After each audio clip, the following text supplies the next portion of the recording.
Hey. Welcome, one and all, to another edition of our New Jack Swing podcast. Um, how are the three of you guys doing this evening? Good. Cooley high. I've been good. You cool, yeah? A Cooley high to everybody viewing this evening. A Cooley high. Anyone joining in might say, I thought there's normally four. Mr. Andrew Knight will be joining us shortly, so that he wouldn't have missed this for the world. So he will join us shortly and stuff. But as we always do, we like to talk about anything that's. But tonight, for those who are just joining in, it is the battle of the bands: Jodeci versus Boys to Men. Their albums came out within a month of each other. Cooley High Harmony came out in April of 1991, while Forever My Lady came out in May 1991.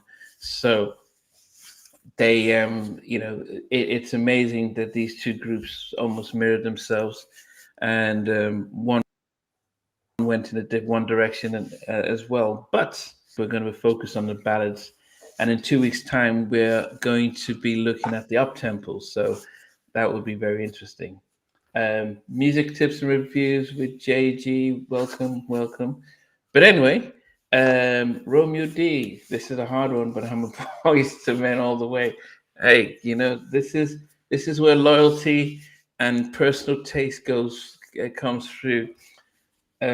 Some of us have shown are nailing our mask of the flags or what. Look at that. He's wearing a Jodeci t-shirt, so you could tell. No. This is Boyz II Men. Boyz II Men. You can't read. What's wrong with you? But anyway, we're going to get into the album. Oh, he's froze on us. He's frozen. Hasn't he? Shortly. Oh, there he Any music news? There's quite a lot. We'll get to that. The one thing that I think we all want to talk about in a moment. But I wanted to say there's and this is not my cup of tea normally. I don't normally listen to this kind of stuff normally. But the new Doja Cat album is steeped in Minneapolis funk, and it's pretty good, man. I really like that. There's an artist called Rochelle Jordan had a song called Get It Off, which I thought that was pretty cool. Sounds a little bit Neptune-esque, as a friend of mine pointed out. There's a very New Jack Swing sounding song by a group called Playtime called So Fine. And Stevie shared that on his Instagram, which I thought was stunning. I didn't know about it. And it's a proper New Jack Swing song in 2025. I mean, proper. Feels like 1988, 89 kind of New Jack. I thought it was AI at first. I thought, is this an AI? I couldn't believe it. It's fantastic. And I think the big news, I think, is that there's apparently a group called Guy 2.0 that's come out. So Okay. that's the other interesting news this week. Okay. Just before we get into that, I just want to say shout out to all those who are joining in. Mr. N. Mac, Teacher's Pet, he's in. Derek from Minneapolis, welcome. Nicolette Simmons, good evening. First time seeing you, but yes, love the Jodeci top. He's telling us where his loyalty is. Zay, welcome as well. DJ All Day, welcome. Which group had the better remixes? That's for another show. Miss Sevignon, bonjour. Yes, the Eagles did win. Close one. 312, welcome. And Rascal 78, welcome. All right. The Guy 2.0, what's that about? I don't understand it. I think Guy is one of those things that just need to be kept the way they are. There's only 4 members in Guy that could ever really truly be called Guy. You can't add Michael Jackson to that group. You can't add any name to that group. So it's just those guys, and that's it. They're the ones that created the New Jack Swing in the way that we know it. Guy was the benchmark, and the Guy are very different from Blackstreet. So if Guy doesn't include either Teddy, Damien, Aaron, or Timmy Gatling, it's not Guy. It's that they can only have that combination. I don't get it.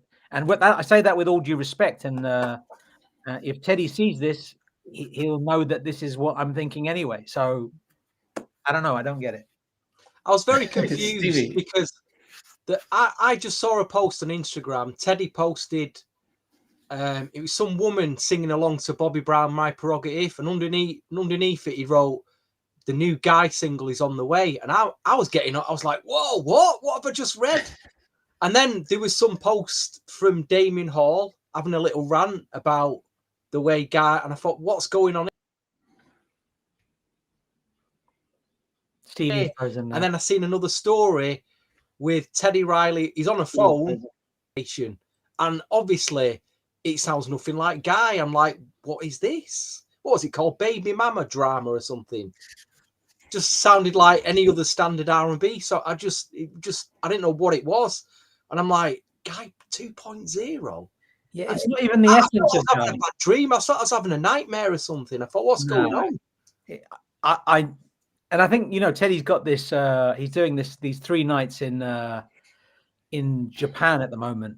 And I would have loved to have gone out there. I know a couple of friends that are going out to those shows, and I think Ray Lavender, who's one of the members of this new incarnation of Guy, is going to be out there as well. That's what I understand. So I don't know. I don't get it. And who are the members? So is it Teddy, Ray Lavender, and who else did we figure out? I mean, there's nothing stopping him calling a group Guy 2.0. There's nothing. You can't, And I'm not saying we agree with it, but it's like I say, it's his prerogative. That's why I put that post up. It's my. Yeah, he can do what he likes, but just because you can do something, should you?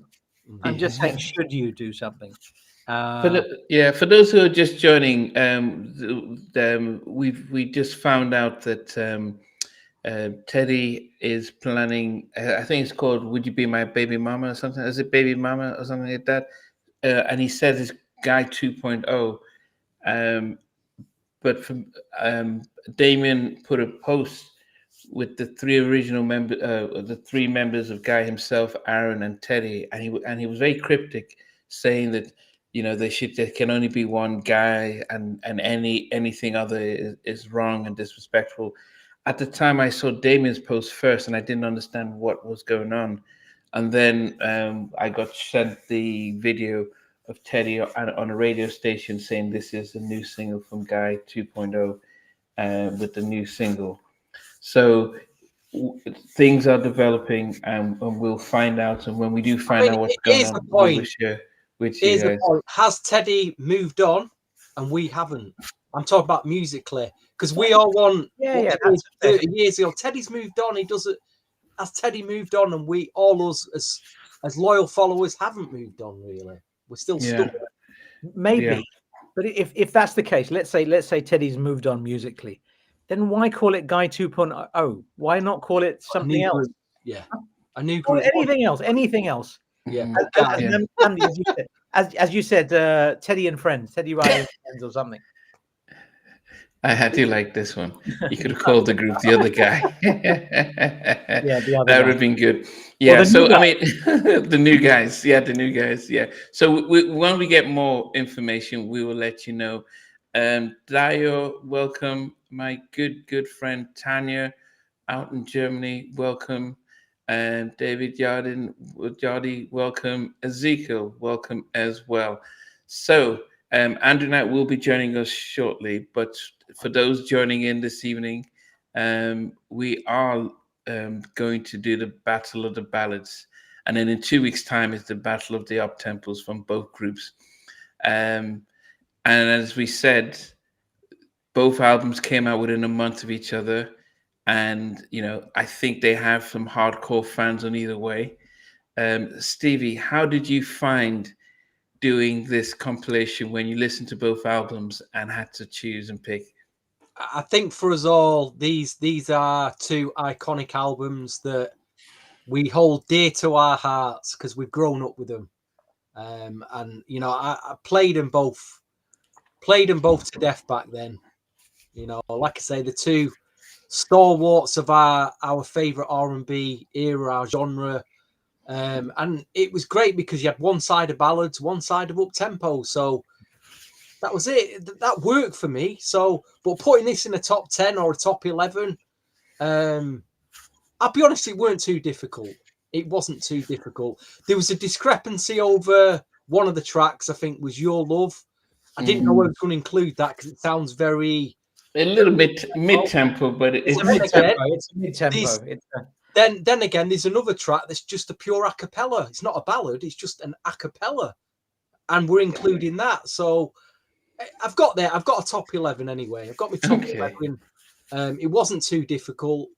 But, you know, I love all these tracks. There's not one bad track here. You might think, why have I put that here and why have I put that there? But I still love all the tracks on it. Okay.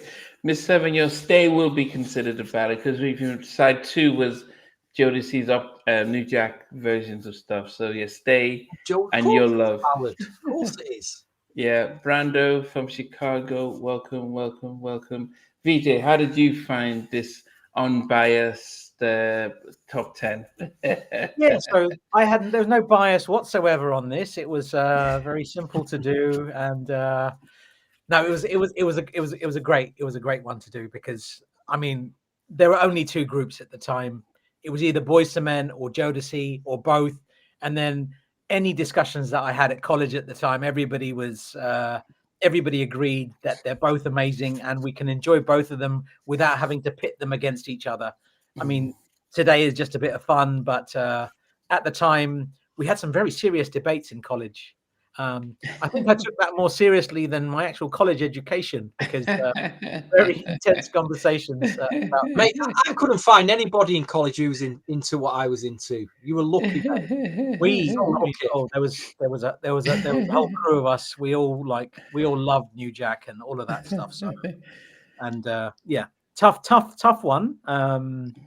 Where to position them, but I think you'll see what my thoughts are when we do the list.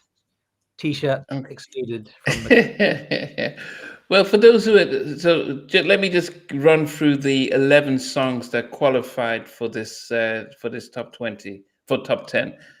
From Boyz II Men is Please Don't Go, Lonely Hearts, This Is My Heart, Ooh Ah, It's So Hard to Say Goodbye to Yesterday, Your Love. Oh, he's frozen us again. Yeah, either that or he's posing. And then from Jodeci we had Stay. Andy, you're freezing. Yeah, so those were the 11 songs that made it through. And Kieran from Australia, welcome. Wow, goodness, it must be midday over there. We've got No Wall from Houston, welcome. We got DeMarcus Vaughn as well, welcome DeMarcus. So you can imagine how challenging this is when we have 11 songs, and I think it's going to be.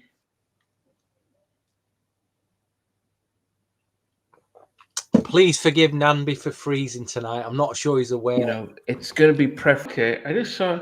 I mean, having some connection issues. I'm not sure what's going on. Okay. Hey, Total R&B in the house. Yes. So this should be fun. Cooleyhighharmony has a special place in my heart. But when I'm listening to the Jodeci ballads, I'm like, oh man, how come this is not 1 to 5? Because they're like anthems.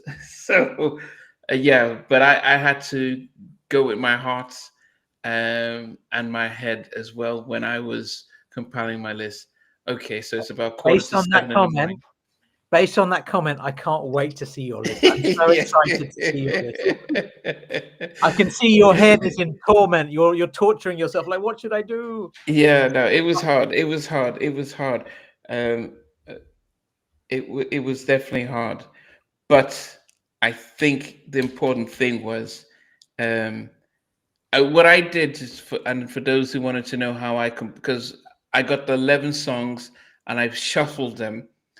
Because when initially I was just listening to the each album, and it was like, oh man, Jodeci have got this, and then I'll listen to the Boyz II Men. I said, oh, okay, so I shuffled them, and I was able to like really listen to them and sonically differently, and start to be able to make a decision. So that made a massive difference. Not listening to them one track after the other, Boyz II Men, Jodeci, Boyz II Men, Jodeci, and I was able to get a list that I think,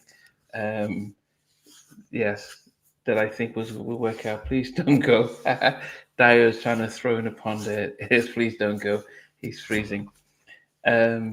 Yes, how ironic, great that both of the albums started off with slow songs. Yeah, definitely. It is. It's unheard of now, because back in the more mid 90s, you'd start off with your heavy hitting songs, then you go to your ballads. But yeah, they knew what they're doing. Okay, are we ready to rock and roll? We can. I wanted to show something Okay. that I came across. I'm as I mentioned in the last podcast, I'm filing my music on Discogs, trying to get organized, and I've commandeered the whole of a particular part of our place, and it's I came across this record. It's guys dancing, and it's the second 12-inch, the UK 12-inch. So this is with so on side one you've got the main mix instrumental, and then you've got the Lindsley remix and the Lindsley instrumental. But inside, and I love these things. So like they have this biography of Guy and who they are, and they've typed it out on 2 pages, and somebody's taken a lot of care. So if I can just read like one paragraph, if that's okay. Guy, the legendary R&B trio and progenitors of the New Jack Swing sound, have reformed and re-signed with MCA Records and are set to release the hugely anticipated new single Dancing on May the 8th. The single is taken from Guy 3, their first new album in a decade. The single will be available in a variety of mixes, including remixes featuring Fat Joe and Cuban Links. And I love that. These are so cool, these little promo things that they stick in. Press releases. These press releases. And I didn't even know that I had it. I've just found it, and I just thought I'd share that. I thought that was cool. You don't, guys, 2.0 to take off. You still want to cling on to the old guy. Yeah, I mean, they're already there. You know what I mean? Oh, goodness. Okay. So I didn't, if I was going to starting at number 11, it would be It's So Hard to Say Goodbye to Yesterday. I thought it was a nice track, and that's number 11. I really did my top 10, but I'll just throw that in because I think Stevie said he did that. I think vocally they were really good, but it isn't a track that I would put on repeat at any time. And it isn't a track that stirs any emotions. I think the video, I still remember the video, and I was a big Jim Henson fan. And they showed him in it, and it was like, you know, the sadness of losing the creator of the Muppets and stuff. But that's about it for me. So that was number 11, just in case, you know, because Stevie said he went to 11. What about you, V? I did a top 10 as well. I did. Okay, yeah. And if I was gonna, I might as well talk about it.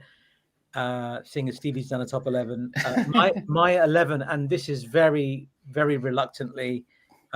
My 11 is Lonely Heart, and I think it's an incredible song. And he's fallen off his chair, and rightly so. Yeah, I wasn't even going to tell you my 11. Red card. You have Red card. Miserable, man. Red card. That's a red card.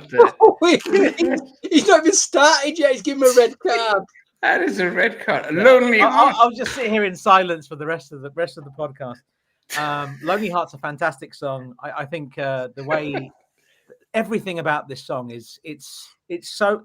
And the thing is, with both of the ballads on both of these both artists, it's incredible. Like Boyz II Men smash Lonely Heart out of the park, and it was either that or anyway. I'll leave it at that. Lonely Heart is my number 11. I'll take the flak. I'll take it. Oh, good. Wow. Stevie, what did you put out for that? My number 11 is a song that was originally written by a guy called Fred Perrin. And if you Discogs Mr. Fred Perrin, he did a lot of Motown stuff back in the 60s, did stuff for Barry White. He also did stuff on the New Edition album, Under the Blue Moon. He was drafted into write for New Edition Blue. But the track I'm talking about is from a soundtrack from 1975 called Cooley High. Cooley High. Now, where did Boyz II Men get their album title from? Cooley High Harmony. It must have come from this soundtrack from 1975. I'm talking about the song It's So Hard to Say Goodbye, originally done by G.C. Cameron. But I've got to say, after listening to both versions, I think Boyz II Men's version is superior. I think it's an incredible version. Sadly, didn't make my top 10. I consider it an a cappella. I think it was dedicated, wasn't it, to MC Trouble when she passed away? Yeah. And he dedicated it to her. That was big news at the time because she was signed to Motown. But it's a great little a cappella right at the end of one of them sides of the vinyl. I didn't appreciate the time, maybe it's because of my age, but listening to it now, I can appreciate it a lot more. But it's at number 11 anyway. Yeah, me too. At the time, I just thought, no, I think the video is what I saw, Jim Henson and stuff, and but yes, I probably would have skipped it when I had the album. But okay, at least we just threw. I thought when we started at number 11, we're all going to have that as number 11, and just as, okay, look good, we've got it out the way. VJ, I have no idea. No, so I'll just preempt why I've put it up where I put it, and we'll get to it. And I put it where I put it because of the impact it had. I mean, a lot of people really like that song. I never, ever, ever listened to that song. Ever, ever, ever, ever. And I would rather listen to the Flexes version, which was on House Party 2, with Eric Williams and the Lighty Boys. But yeah. Anyway. Okay. All right. So number 10. This is the. Let me see what I get. Yeah. So number 10 for me was a track that we debated whether it should have included in there because it was a little bit more mid-tempo and stuff. But it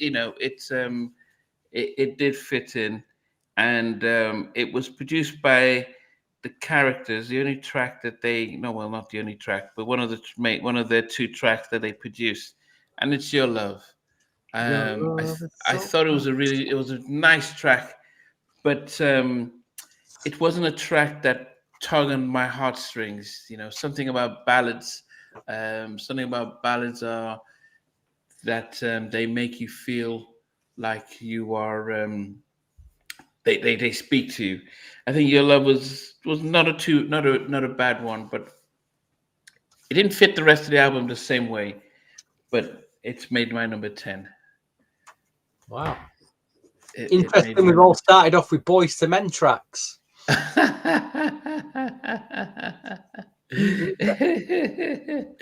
My number 10. Well, look at Miss Savignon put Forever My Lady at number 10. Savignon, what are you doing there? What are you doing there? What's going on? Give her a red card. Surely that's more of a red card. VJ.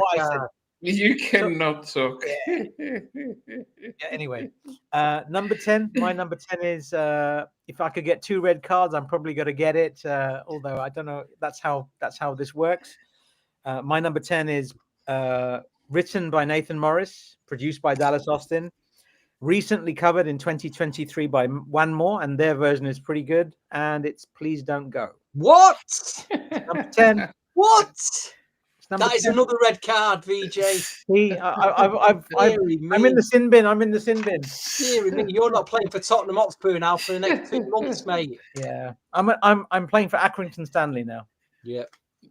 Goodness gracious. Send him out on loan. forever. Just goodness. Is it that you didn't really like the Cooleyhighharmony? No, I love Cooleyhighharmony. What are you talking about? Please Don't Go is a fantastic song. And the thing is, this is another one of those lists where there's not a bad song on here. I will talk about 2 songs. The one that you guys have already talked about, It's So Hard to Say Goodbye. That song is a no-goer for me. I never ever listened to it. I hope you're looking at it. I actually had to put it so people can see what's going. Wait. Anyway, That's disrespect. I understand. Please don't go for number 10. Yeah, end the live. Mad. It's gonna be bedlam. I understand that. But there's only so many positions that you've got. But you've just picked the two best Boyz II Men ballads and just put them at the bottom of the pile. Okay, you put Your Love at number 10, which I cannot understand that at all. Your Love is incredible. Yeah, that is incredible. Your Love is incredible. What are you talking about? It is incredible. It's so good. Your Love is. But it's yeah. Anyway, Stevie, what did you put down at number 10? I must say that there is a certain feel to these Boyz II Men ballads, and it is. I mean, they talk about. It is a very. I can't explain. It's a feel to it, and it's summed up in this record, which is Lonely Hearts. Lonely Hearts, number 10 for me. What? And they do have a lonely, like the track. You know, get with some woman and she ain't reciprocating, and it does feel like that in the ballads. It feels like a rendering feeling when I listen to the ballads. It's a great track, Lonely Heart, but like VJ said, there's only 9 more spaces left, and I've got some huge Jodeci tracks coming up and huge Boyz II Men tracks, but I'd say number 10 is Lonely Heart for me. Wow. Yeah. Goodness gracious. Well, we all listen to music very differently. We all listen to music very differently. Yes, Ezekiel, it is subjective. I think sometimes it almost seems sabotage at the same time. But anyway. So in line with Ezekiel's comments, I think if I was to redo this list, I would put their number 11 at my number 11, because I've put that up there because big impact. But I should have been more. I could have been more subjective with that, probably. But, we'll get. It says Mike gets stumped in Lonely Heart before being dumped by the group. Oh goodness. Anyway, number 9. Yeah, I don't know why. It was hard for Boyz II Men because they had the number 3 at the bottom, but they did have 6 ballads. Number 9 for me was This Is My Heart, produced by Dallas, written by him and the boys. Yeah, it's it was one of the ones that I listened to and I'm like, okay, not too bad, but it didn't. On this list of ballads, when you have Jodeci, which continue to Dio, you got you and I at number 9. Yes. So This Is My Heart, nice track, but wasn't their strongest. This is my heart. Loving you, kissing you, holding you tight. Everything is alright to you. Yeah, I loved it. That's a good track, Nandi. But I had some other ones that I really love. Yes, well, listen, very different. True, I loved that. You can get Selena Johnson on halftime chat. Selena Johnson. Oh, I know Selena Johnson. She's writer. Yes. All right. VJ, I'm almost frightened to know what's number 9 for you. Number 9 is. Oh no. Okay, let me just. Rascal 78. So today we're actually doing the ballads. So in 2 weeks' time, we're doing the up tempo. So like Under Pressure, Motown Philly, My Phone, and all those up tempo ones will be in 2 weeks' time. So tonight is just the ballads because Rascal is putting Under Pressure. Yeah. All right. Sorry, VG. The remix might have gone higher, but this is a Nathan Morris track, written with Wanya, produced by Dallas Austin, sampled in 7 songs, including Beyonce's Countdown, also a song by the same track title by Snoop Dogg and Swiss Beats. It's Ooh Ah, that one. Ooh I never listened to this either because I remix a little bit. The remix is really nice, but I don't listen to this much. And if I was a little bit more subjective, I would have put that at number 10 as well, because I don't listen to it. And I know that people love it. A lot of people love it. Yeah, if we think about if we're thinking about how that song came about, Michael Bivins, I heard the guy say in an interview that Michael Bivins said, guys, I want you to write to a track called Ooh Ah, make it sensual. And that was it. He just gave them the title, told them, and then they had to go home and write it. So I think we have to give Boyz II Men some credit for the fact that they all wrote. I think the three or the four of them did a lot of the writing. Nate, Sean, and Wanye. I think Michael wrote a little bit, but not as much as the other three. And yes, so that's how they came up with that one. Okay. Yes. So Brando, it is just the ballads today from both albums. Next week we are going to be doing the up tempos. Yeah, the New Jack up tempos in 2 weeks' time, because we wanted to. It would have been unfair to have 20 tracks to put into top 10, so we wanted to just do the slow songs this week, and then in 2 weeks' time we do the up tempo ones, and who knows? Okay. Stevie, what did you put down for your number 9? Is it just me? I'm just thinking, I'm talking about the recording of the Boyz II Men ballads only, just the way, the actual sound of them. And I don't know whether it's been recorded in a big room. There's just, it's been recorded. It doesn't sound like, I mean, they must have been recorded in a studio, but it's just the sound of them. I can't. It's a big sound. I can't put my finger on it. There's a lot of air. There's a lot of airy things. It's just. And you've also with the vocalists, like all four of them sound completely different. They are coming at you from all angles, and the vocal harmonizing of Boyz II Men is just, it's next level. Different anyway. Yeah. But I agree with you. Number 9, I went for ooh, ooh, ah, I do prefer the remix. Again, I did play this a lot. I do enjoy this track, but it's just found its way at number 9, and we're still on Boyz II Men tracks. There's no Jodeci. So Uwan was the only Jodeci type record. Yeah. Okay. So his number 10 is You and I. Wow, goodness. You and I. All right.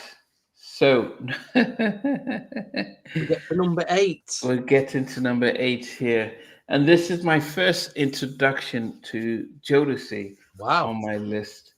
And as I said, and for those who may wonder how I know how I normally do these reviews, is I spend the entire week just listening to the album. So if we just did one album, I'll just listen to it nonstop. But because we had 2, I found that when I was just listening to the Forever My Lady album and trying to pick the ballads in order, it was hard because there were just bangers after bangers, and then you listen to Boyz II Men on its own, and it didn't seem to compete. So I had to create a playlist with all 11 tracks, all 11 ballads from both albums, and shuffle them, and that way I was able to listen to them and then be able to actually appreciate a lot more of the Boyz II Men. And actually, when I listened to Jodeci, I could say, well, yeah, as much as this is a great track, it didn't touch me the way this other track did.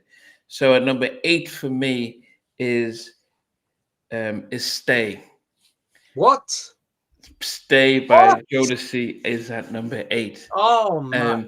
I think one of the things about this track is when I listen to the track, I can just see the guys doing their dance. You know, when they just kick out one leg and hop 2 on one leg, then they kick out the second.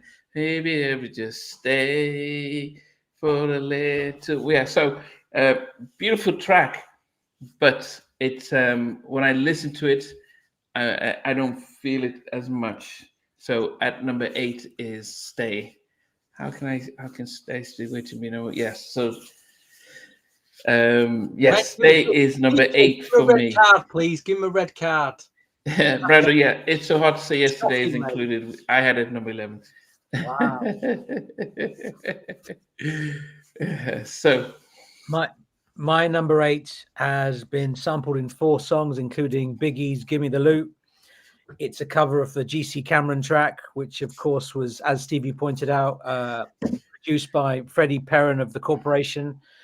The Corporation was with obviously Phonce Mizell, Berry Gordy, Deke Williams, and they produced for the Jackson 5 all of their big hits, you know, "I Want You Back" and all of that. And if you think about that, that is the connection with the Jackson 5 and Boyz II Men. So I thought that was very interesting.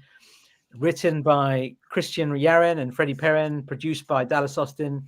I prefer the Flex's version, as I've mentioned already. That was on House Party 2. I never ever listened to this song, ever.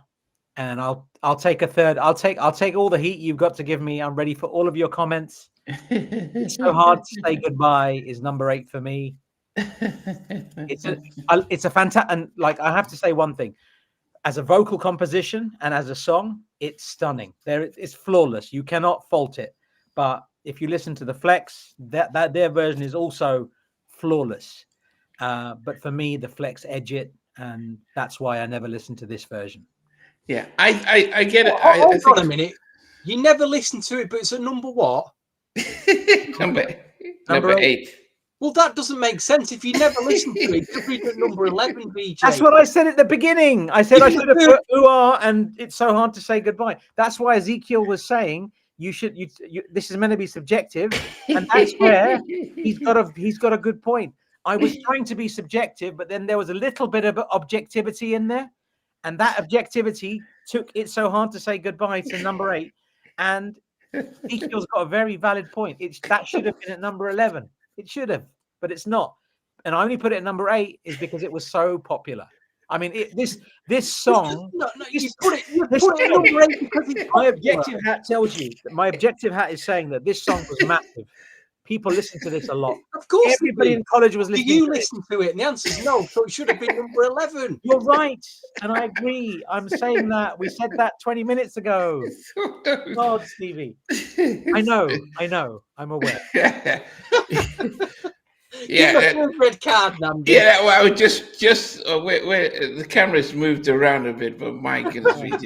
Is that three red cards out of 4 songs? He started explaining why he doesn't like the song, but he's like, and he doesn't listen to it. But it's at number 8 though, because it's popular. Oh, yeah. But I would say that I would always say that when you think about the Flex would say, yeah, man, we listened to the Boyz II Men one and added a little bit to it. And so, you know, it's like Michael did the first Super Bowl halftime and everyone then had a template to build upon. And so I think, you know, I love the Flex version. Yes, no problem with that. But I've always got to give it to the Boyz II Men. But anyway, it's the fun part of what we're doing here. No, and is it Rally? Rally. I prefer the GC Cameron original version of "It's So Hard to Say Goodbye." So I understand. I understand the song. Don't get it twisted. I definitely understand the song. I know the history of this song. It's the original from '75 or whatever it was. It's next level. That song is the one for me, and the Flex out of those two edges it for me. So yeah. Okay. All right. So. This is I never expected this to bring as much drama as it did. I thought the combination of both lists. Number 7 to me is another Jodeci. Number 8, Namdi. Oh, sorry. Yes, yeah. Go ahead, Stevie. You're number 8. I'll just go ahead then, shall we? No, number 8. Number 8. I've gone with. I'm still with Boyz II Men. What? I'm still with Boyz II Men because let's have this right. Between the two albums and the ballads, which ones are actual genuine R&B classics? And I'm sorry, the Jodeci ones far outshine the Boyz II Men ones. Even though I love the Boyz II Men tracks, not all of them are classics. The Jodeci ones, a lot of them are classics. They're considered R&B classics now. So I'll just throw that out. Let you ever think about that. But anyway, Boyz II Men, This Is My Heart. Again, I really like this track. Okay. I really, really like this track. It's not in the classic. A lot of people, you know, you could say there's a lot of casual listeners out there probably don't even know what this track is. Probably never heard it. But it's at number 8 anyway. Okay. It was at number 8. Yeah, I had it at number 9, and if Jackie McGee was here, she would say album filler. Yeah.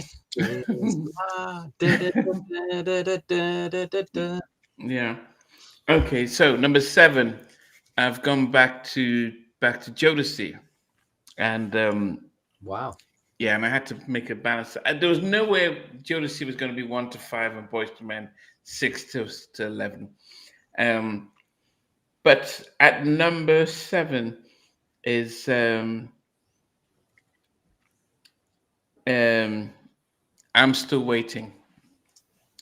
Nice track and stuff, but it wasn't one of my favorites from Jodeci, and didn't.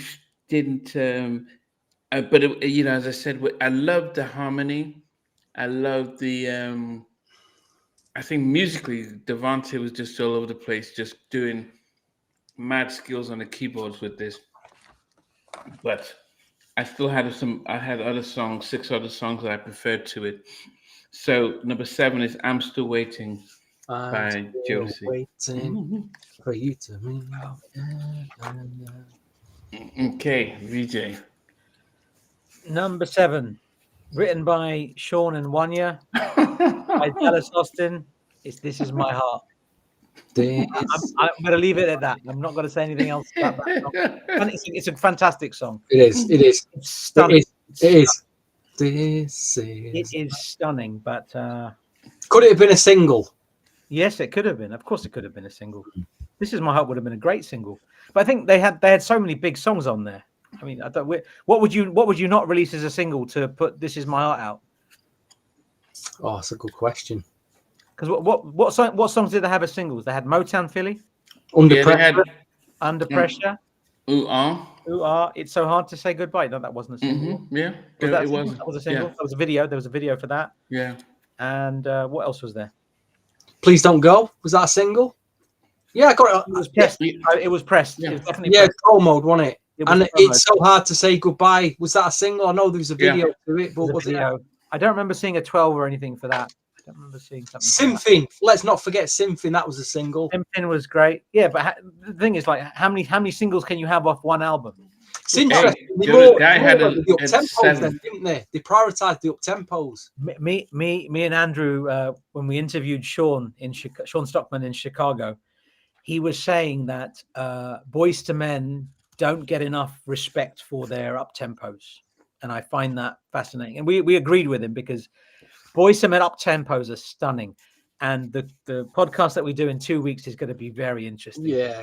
Boyz II Men are like, their up-tempos. It could be getting flipped, that chart. Could be getting flipped. It could be upside down. Because like a lot of people, they thought that the Jodeci up-tempos were subpar. A lot of people, I'm not saying they were, but a lot of people felt that compared to Boyz II Men. Is that Rob? Yes, Rob. That's Rob. Hey, Rob. He said the way Devante. So this is Rob, guys. Vocals were as if Prince produced a boy band. Yeah, I think vocally. I mean, I think Jodeci get the credit as the harmonies and the backing vocals and stuff.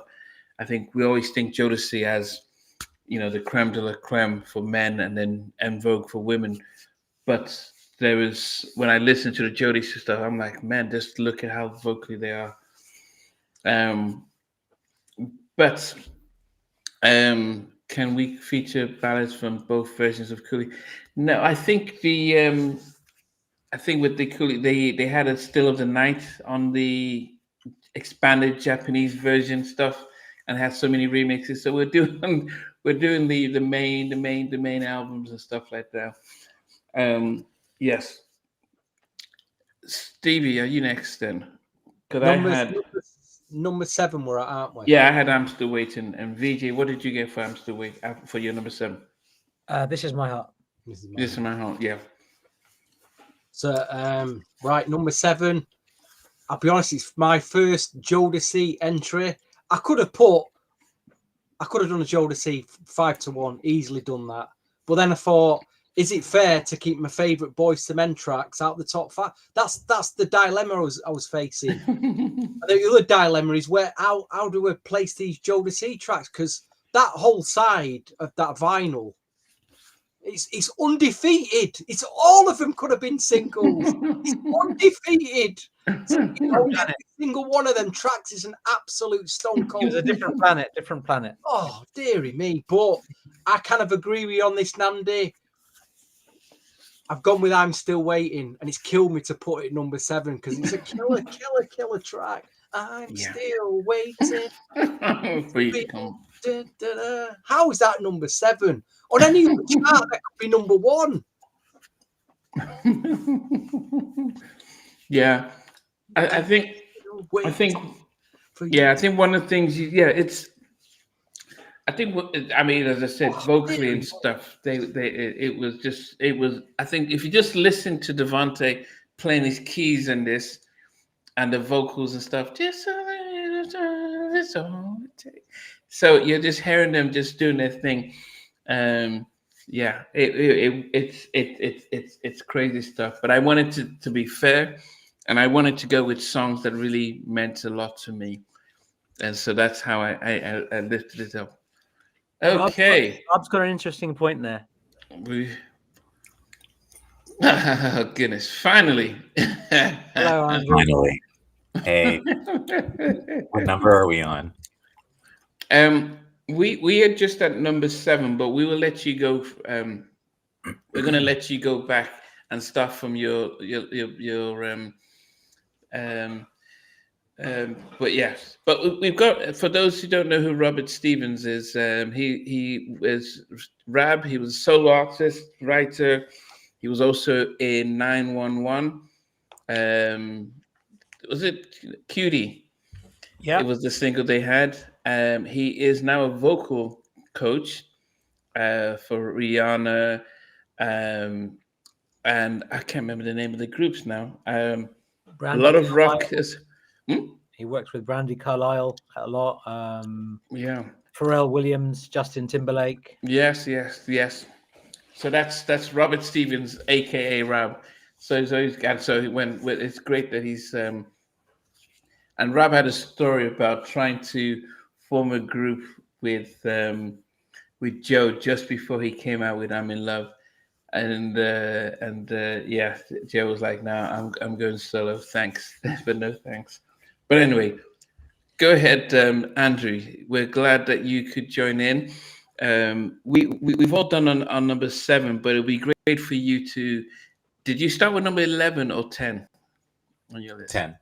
10. Yeah. So do you want to go from 10 to number 7? Sure. So at the bemusement, I'm sure, of some people on the podcast, because I know this song is pretty legendary, I picked You and I by Jodeci at number 10. What? Exactly. Number 9. What? Give him a red card. Give him a red card, Namdi. Which song was that? Which song was that? My lighting is not cooperating. I'm going to have to fix that in a second. Anyway, then... Did you say You and I? I said You and I. I knew. I feel like with You and I is either number 1 or like number whatever, right? But like I knew this is going to be a problem. But whatever. So that's that. Number 9 is Your Love Is So Right. Boyz II Men. That's number 9. And then number 8, also possibly red flag, is You and I Will Never Fall Apart. Yeah. Yo, your eyes almost fell out of your head, dude. Oh my god. Yeah, man.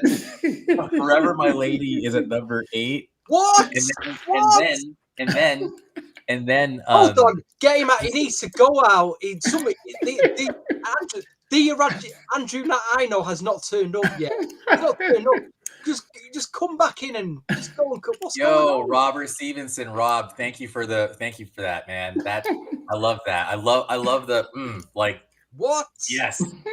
Anyhow, but I love you. I love that at the end. That's cool. I like that. Don't get me wrong. And that's the other thing.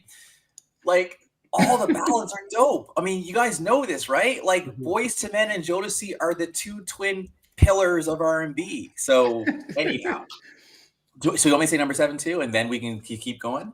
Yeah. Because we've number 7 is 10, 9, 8, 7, 6, 5, 4, 3, 2, 1. Injection, fellows. Anyhow, but let me tell you something. If remixes had been allowed, it would have been higher because I love the remix of Ooh Ah way more than the album version. So all of that said, I'm gonna get myself that ring light thing so that my lighting situation is so thank you for letting me come in and catch up, y'all. All right. Wait, before you go, have you seen this? There we go. Thank you. Because what was it? 10, 9, 8, and 7 then? Recap that, please. 10 was what? You and I. Yep. Yeah. 9 was Your Love. Your Love. Number 8 was Forever My Lady. Oh my gosh. And number 7 was You and I. Ooh Ah. Ooh Ah. Yeah. I'm stunned. I'm absolutely stunned. Wait, hold on a second. I know I'm so sorry for the other people here. Like, can you quickly run down your top 10, 9, 8, 10? Yeah. So I mean, because there were 11 songs, so I had It's So Hard to Say Goodbye as number 11. I only just threw it in because I thought Stevie, we all would just throw it in there mistakenly. Number 10 for me was Your Love. Number 9 was This Is My Heart. Number 8 was Stay. And number 7, I'm Still Waiting. Wow. Okay. Yes. Yeah, all right. Nobody's going to agree on anything on this. This is going to be a good one. Yes. My number 11 was Lonely Heart. Number 10 was Please Don't Go. Number 9 was Ooh Ah. Number 8 was It's So Hard to Say Goodbye. And number 7 is This Is My Heart.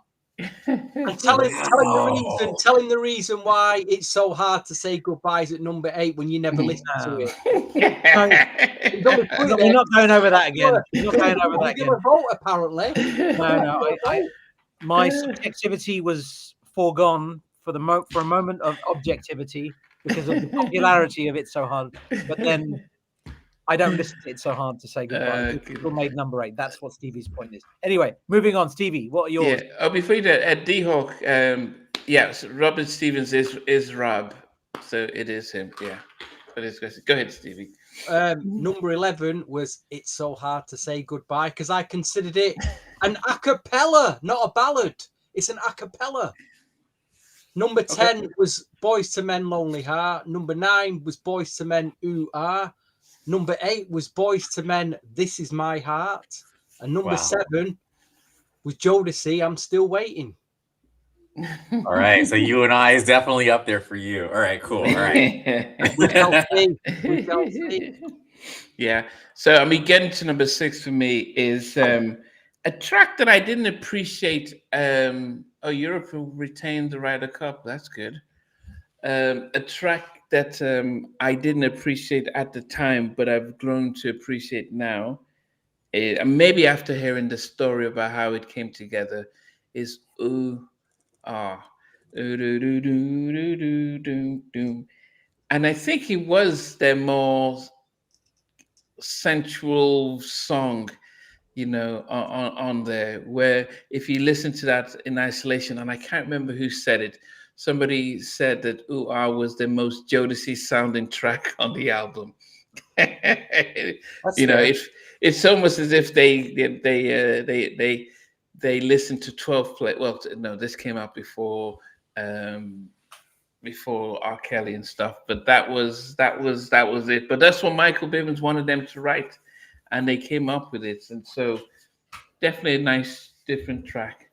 Yeah, that's number 6 for me. Same with M Mac. As Hopeful says, Hard to Say Goodbye was horrible. Wow. It was okay. VJ, what's number 6 for you? Number 6 is a character's production. It's a mid-tempo, written by Troy Taylor, and Troy Taylor doesn't get enough recognition for what he's done as a writer, producer, everything. Troy Taylor is absolutely the man. This song has a fantastic piano solo at the start, and the music is a masterclass in what the characters are about. It really is. Contains 2 samples. It contains 2 samples. It was sampled in 2 tracks, including Bow Wow's "Every Other" from 2010. My number 6 is "Your Love" by Boyz II Men. That's all of my Boyz II Men submissions through. You have them all now. Wow. Now you know where Boyz II, and they're all fantastic. They're all stellar songs. So I have to say that at the end as a disclaimer in case anybody decides to sue me. So you threw them all. Okay. Stevie, what did you have for number 6? I know what I have, but I've got to change it. I just can't. I can't justify what I've got at number 6. It needs to be in my top 5. So I'm going to make a dramatic change here. I'm going to trade my number 4 is going back to number 6, and my number 6 is going to number 4. So I'm going to agree with VJ. I'm going to put Boyz II Men, Your Love, at number 6, because there's no way I can keep this Jodeci. I can put Jodeci track at number 6. I just can't do it. It's too good. It's a classic. And Your Love, as much as I love the track, it's not a classic. Okay. But it's still a great track. It's a fantastic track. Number 6. Number 6. Okay. Well, at least you did better than Dio giving Jodeci "Come and Talk to Me" at number 6. Wow, Andrew, what's the number 6 for you? My numbers. Before I get to number 6, someone mentioned the Ooh Ah video by Boyz II Men was painful or something, or hard to watch. And there's 2 versions of the video. There's a sequel version video, which is probably the one you're talking about. And then there's the regular version. The regular version, there's like an all in black, and they have like ties, and they're like singing around like a pool. But the "In a minute we'll be finished.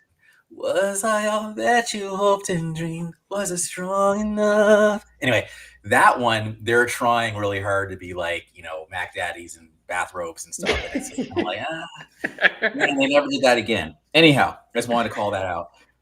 My number 6 actually is, speaking of Boyz II Men.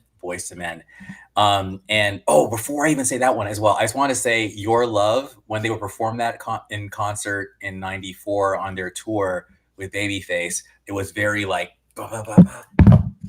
I just like knocked over my mic. Your love is so right. It was just very like, it was almost, I think Brooke Payne probably did the choreography. But anyway, enough suspense. My number 6 is "This Is My Heart," Boyz II Men. I think it's a very Sean Stockman kind of song. And I think it's easily forgotten. As a matter of fact, the first time I did my list, I forgot that song existed. And then when I remembered, it skyrocketed to number 6. So, "This Is My Heart," Boyz II Men. This is my I've heard about this. Kissing, holding you tight, letting you know everything is all right. Do you love me? Anyway. I've heard about this concert, but I've never seen a footage of it with black. Soul. It was the Motown. I'm sure it was the Motown "Soul by the Sea" in the early '90s. There is a compilation album. He's seen the video. I remember seeing it. I do remember seeing Basic Black performing "Special Kind of Fool" and Boyz II Men. I haven't seen that. The Temptations. Yeah. I wish the BBC had run it again or put it on the iPlayer or something. Was it produced by the BBC? Wow. Yeah. It was I don't know if it's produced by the BBC, but they put it out there at the time. Wow. Yeah. Okay. Okay. So we're number 5. I wonder, because you mentioned that the Boyz II Men felt they never got respect for their up tempo. you know, who mentioned it? Somebody I said was that. talking about Boyz II Men. Yeah, Me and Andrew. I was just saying about when we interviewed Sean Stockman, and Oh wow, that's a Sean, throwback. yeah, and Sean said that Boyz II Men don't get recognition for their up tempos. Yeah, I mean the only one would be like really Motown Philly. When I saw them in concert, that's the only up tempo they did, which is crazy to me.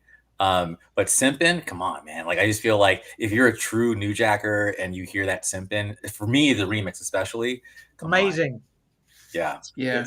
I think this is the difference between a label making the decision and seeing how successful End of the Road was, and saying, yeah, we need to stick with that. We need ballads because you're going to sell more records, and the artist saying, but we want to showcase our skills, and they're like, no, we don't need Boys in the Hood. We need LOL. Nambi, so I gotta say that I can't let it go. Like, yeah, they did do that song, but I never liked it. I was like, you guys are trying way too hard. I saw them live when they did that, and I was my so when they came out with Evolution, I remember going to see them, and I'm seeing them dancing. I'm like, what the hell? Come on, stand up with the mics. What the hell? It's almost like Jodeci going back to doing Gotta Love. And they're like trying to like remember the routines, and it's like, no, you're balladeers. And they were trying, and I didn't like the whole, the whole Puffy giving them tracks. Yes. Because it just wasn't them. And the album didn't do as good because they would say because they took their budget to give it to 98 Degrees. But I would say the songs were not that great compared to what you've been doing from your 2 album and Cooleyhighharmony. And that's why. Yeah, and I just wanted to jump in as well. Like, this is back when I was a cheapster, but I was also a broke college student.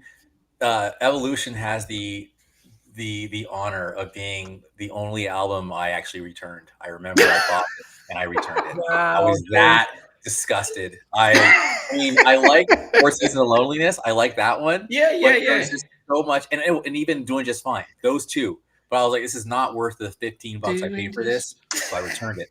Wow.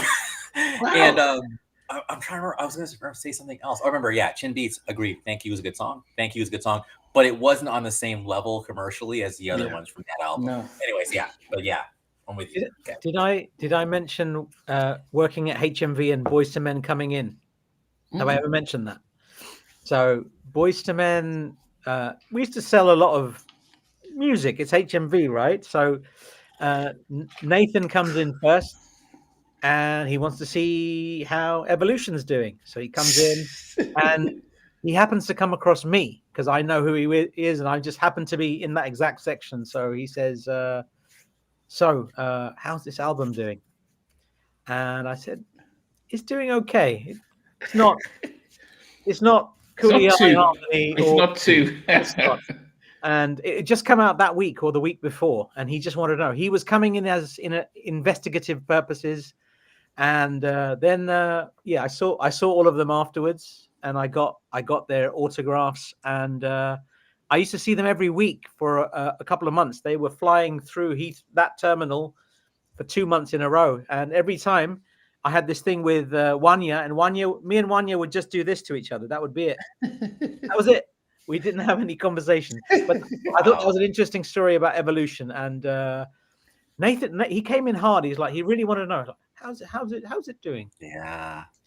And wow. I want to answer M Mac's question. That was on Michael, Nathan, Sean Wanye from the 2000 album. And that album had a song called Lovely that I remember during when me and Vij interviewed him. I told Sean that should have been your single. That was a great song, wasn't it? Yes. That was great. Pass You By and Thank You in Advance were on. And Thank You in Advance was the second single. I'm like, why, dude? No, should never been a single. Pass You By was decent, but then it should have went right to Lovely. But anyway. Yeah. I mean, I think that, to me, that was when they came out with Evolution, I just knew that was over. And I think that was their decision. They took an executive decision that we want to do things our way. And anytime artists say we want to go this direction. If you fail, it's on you. And I think if they just continue with the formula, get your Babyface in, get your Jimmy and Terry, and continue with the formula, it shouldn't steer you wrong. And I know Puffy was hot, but it's just like Teddy doing the James Ingram. Yeah, he's a hot producer, but you just don't fit that. And so that was oh goodness. So I feel for the guys. But anyway, not just distract from stuff. Next in 2 weeks' time, we're doing the ballads, so it would be very interesting to see if the Boyz II Men ballads of the Cooleyhighharmony score a lot better than the Jodeci ballads. But my number 5 is Please Don't Go from the Cooleyhighharmony album. And a track that I really did appreciate. I love the musicality of it, but it rounds up at number 5. Yes, Christmas Interpretations. We're working with Brian McKnight. That was beautiful album. Yeah, that was the old Brian McKnight, not the version. It's Brian McKnight 2.0 that we're getting right now. And I used to buy every Brian McKnight album because he was just like, I knew what I was going to get. I just loved his debut. Thought one of the best debut albums I ever got was his debut album. I used to play it on repeat. And then he too went to Puffy to do a track and stuff. I remember that one. You Should Be Mine. Yeah. He wasn't too bad, but it's like, why? No, with Mace on it? Yeah. Yeah, but I don't know why. Goodness. Anyway, yeah, he's talking about James Ingram, right? But no, I just thought James Ingram felt like an OG, and now you got him doing the Running Man. I felt like. I'm like, that was my takeaway from your last comment. The fact that you said that you didn't like James Ingram, it's real. I get what you're saying. Like, when you got an older artist that does like something new, sometimes it doesn't fit. Like there's a track, what was that song called? Stevie, you might remember that Diana Ross song that was done by Chucky Thompson.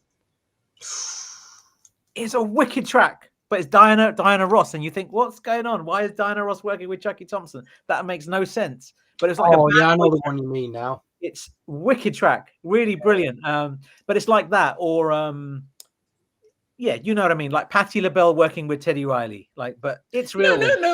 I love the I love the stuff that Teddy did. The 2 tracks he did. This Word Is All in All This Love.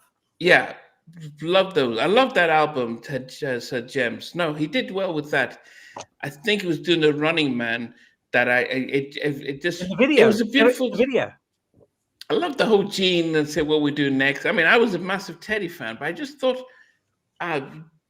James Ingram's an OG. He's one of those. But so Patti LaBelle, man, and Patti LaBelle was 94. James Ingram was only 89. No. He got the balance right with the Patti stuff. I think he got the balance right. I think this was anyway. It was a good track. Yeah, it was just different. And Mac is saying, is Wanya not with his one more? I thought has he left them? Oh, I hadn't heard that. But Wanya is doing the same as Brian with his kids. Well, I didn't know that because I thought he was terrible. I don't know. Let's just pray for them. Let's just hope. I didn't know about that. Anyway, that's it. Well, so my number 5 I mentioned was Please Don't Go. No. My number 5, reluctantly, is Jodeci's. It's a Jodeci track, obviously written by Devante Swing, produced, and this combination just kills me. The idea that Devante and Albie Shaw did so many songs together in 1991, it blows my mind. This song samples the incredible commission track Running Back to You from 1986. It's sampled in 3 songs, including 112's intro off their first album. It is, of course, I'm Still Waiting, and it's a brilliant song. And I can't put it any higher. It's number 5. Wow. Okay. Yeah. I think it's a hard one. Go ahead, Stevie. My number 5. Many years ago, I learned a very old Jedi mind trick, and I had to use it on VJ and Andrew Knight to get what I wanted.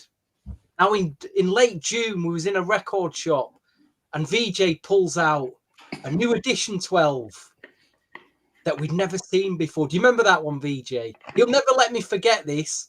No, I won't. And he went, Stevie, I've never seen this. Have you ever seen this? And I went, and this is where the Jedi mind trick came. And I went, no, I've never seen. Do you mind if I have that, VJ? He was so like, oh, wow, Stevie wants, there you go. And he handed it over to me. That was a wrap. But what he didn't realise was, nearly 20 years earlier, I did the same to Mr. Andrew Knight. We was in a store called The Thing. Yes, I remember. And we was rummaging through some CDs. And he pulls out this CD single. He goes, Steve, what I just found.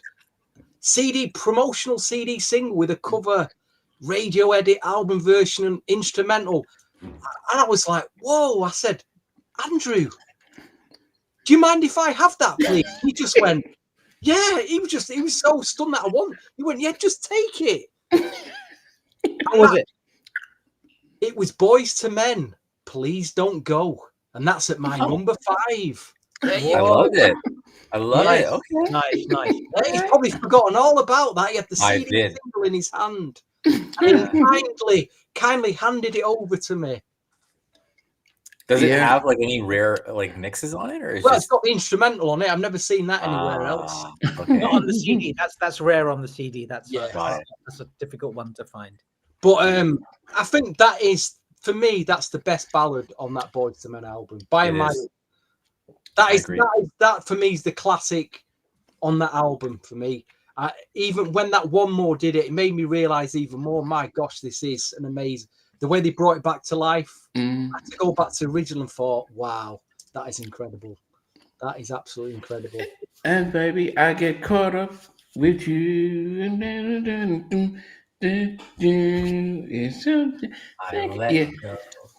I think one thing I appreciate with Boyz II Men on when they did the ballads is that all 4 of them, you could hear them on there, and that's I had to appreciate them on that.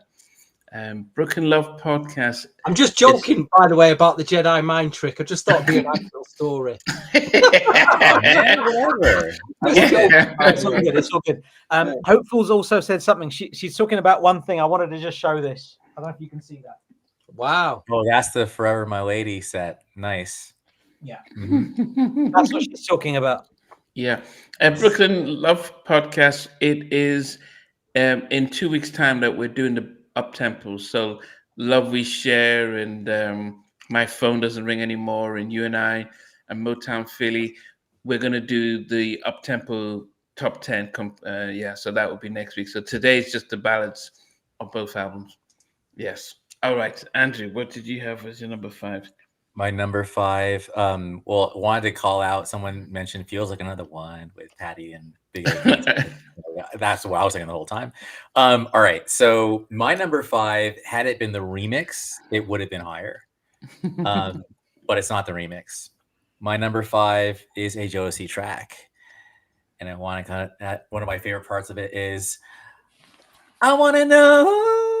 You want to tell me your name? Let me play your game. I love that little but in the remix, that da-doom, da-doom, I mean, come on. And that whole, you look so sexy. But that's not on the album, though, right? The album is just more classy. Anyways, you got the point.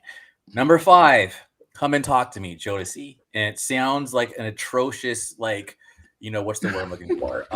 Blasphemy to be at number 5, but it is, but again, if it was a remix, different story. So okay.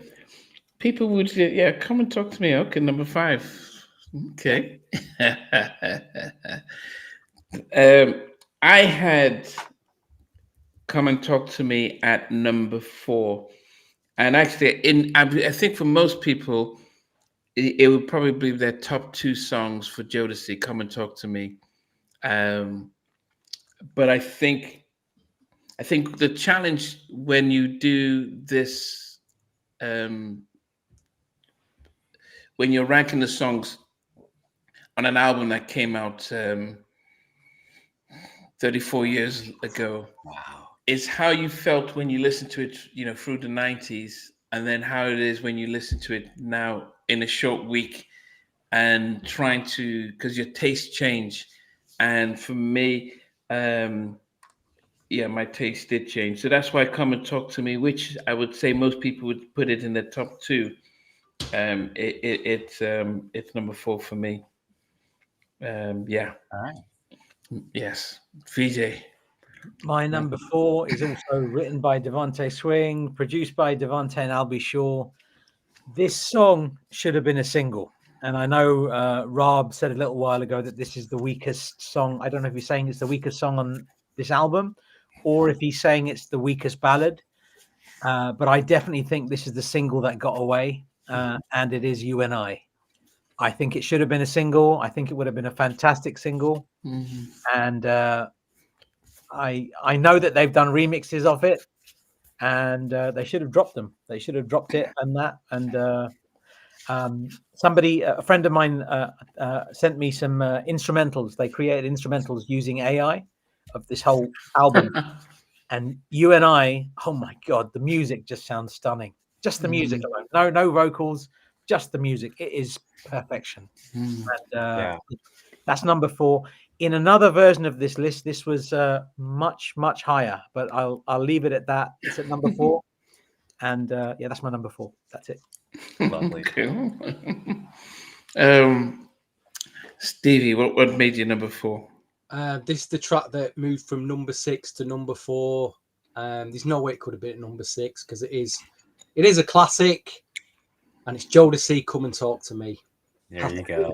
I had to move that. Top 5. We're getting to the business end now. Yes, the real.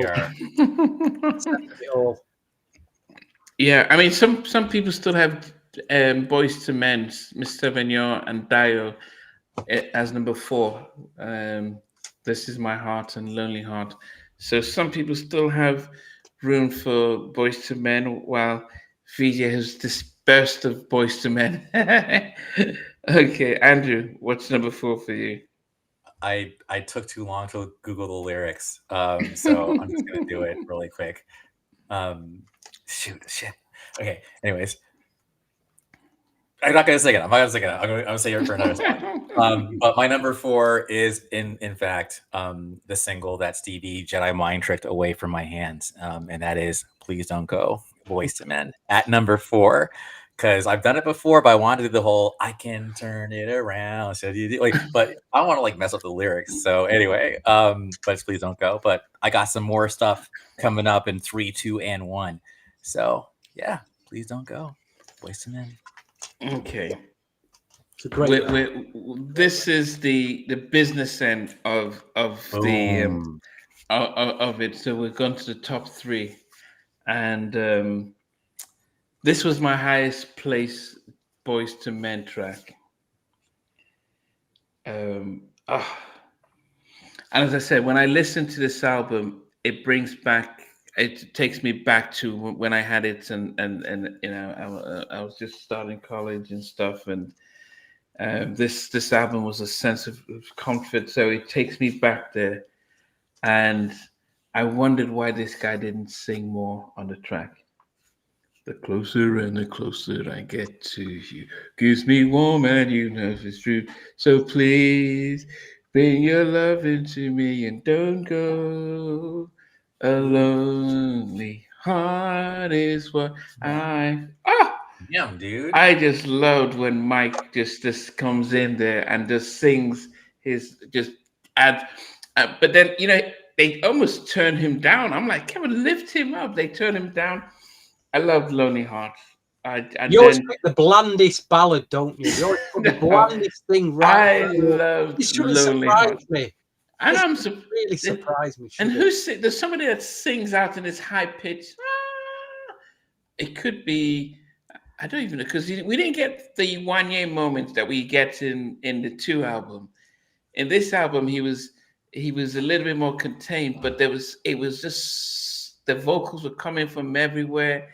A Lonely Heart, I just loved it. Love when Mike just comes in with his stuff. Yeah, it was. I wish it could have been a little bit higher, but the other two songs were just pipped it. But Lonely Heart is my number 3. If I may, I love the diversity of these opinions, and I can't wait for VJ to like drop the overall list, because Lonely Heart is the reason why I don't have 11.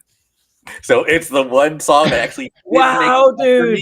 That's and when she goes like, Mike, the love is gone. So, like I can't do it. I just feel like even the whole like intro thing is I just can't get it.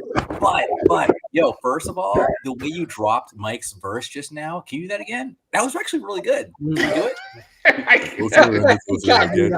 You were good. Do it. You see, the pressure is on and stuff. But I think I've always loved how he when there's only so many places that he does sing, and I hated when they used him as a gimmick and just to talk in his Barry White voice. But I'm like, come on, the guy can sing and stuff like that. But that was his verse, and you're gonna make me revisit it now. Seriously. So thank you for that. Yeah. It's okay. It's not much better than we're talking about it. It's yeah. Wanya became the close of the album, but he didn't. In this album, you don't necessarily remember him as much as you would in the 2 album, where it was like, okay, come on, I'm gonna. No, I think Babyface and Daryl Simmons are the ones that got Wanya to be the closer in End of the Road. That was then his moment. So we always work, okay, bring it home, Wanya. But in this album, you don't notice him as much. And the up tempos you do. But yes, this was Lonely Heart number 3 for me. I wish it could have been higher, but yeah. Okay. VJ, wow. What's number 3 for you? Number 3, also written by Devante, produced by Devante Albee Shaw. This is sampled in 13 songs at least, sampled in 3 Jodeci songs. It was sampled in What About Us? It was sampled in Those Things off their 4th album, and sampled in Jodeci's Jodecidal Hotline of Diary of a Mad Band. This is obviously on my other list that we've done recently. This obviously ranked much higher, but I've ranked it at number 1 on other lists so much recently. I'm sick of it over the last month. It's a classic, and it's Come and Talk to Me. That's my number 3. I love it. It's a perfect composition. The album mix, the remix, any mix of that, even that rather odd horny mix, which I never. Anyway, I won't get into that. That's a conversation maybe after Watershed or something, but I think we're good. Come and talk to I'm me. curious though, between the hip hop, the remix and the album mix, which is your favorite? The remix is the one that changed the world. It changed R&B. So it has to be the remix. But the album version is lovely. It's a beautiful composition. Apparently, the horny mix is very big in the gay bars of San Francisco.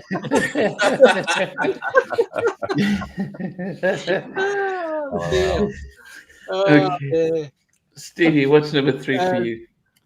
Oh, number 3. Shout out to artist Tiffany Evans, who recently used the backing track, the Jodeci backing track for this, and one of her newer singles this year. If you've not heard of Tiffany Evans, check her out. She's doing R&B with a kind of 90s flavor. But my number 3 is Jodeci, and it's Stay, the big Stay. Could have been number 1, could have been number 2, but it's ended up at number 3. It's a classic. What can you say about it? It's an incredible record. Was there any remixes of it? Of Stay? It was just like the drum bass mix, and it wasn't really a remix, was it? But it's a little different. Nothing that would. Yeah, that 12. It's strange 12. That one. It's like the bass mix and the drum. Yeah, exactly. But number 3, it didn't really need a remix, did it? I mean, it's that good on its own. My take on songs like that is perfection does not need tinkering. Yeah. I'm quite happy with the radio version, album mix, and instrumental. Done for me. What about you, Andrew? What's number 3? I'm singing. Just a little love is all I need. Just a little love is all I need. Whoa.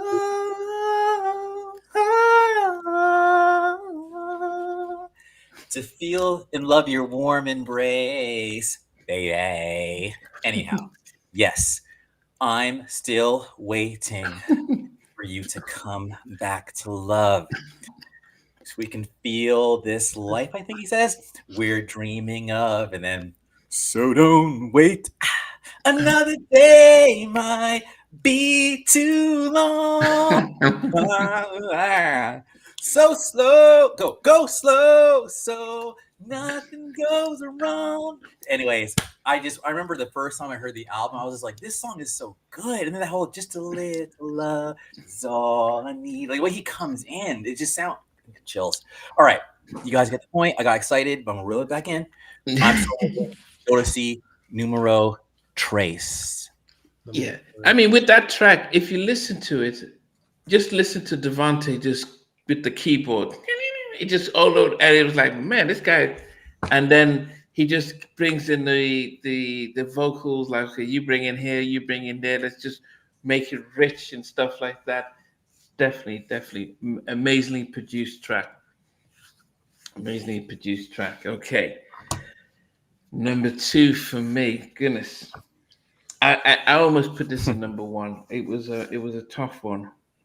And at first I didn't appreciate this song at first. Definitely I'm not going to be able to sing it. But I think what has happened over time is that I spent this time to listen to it.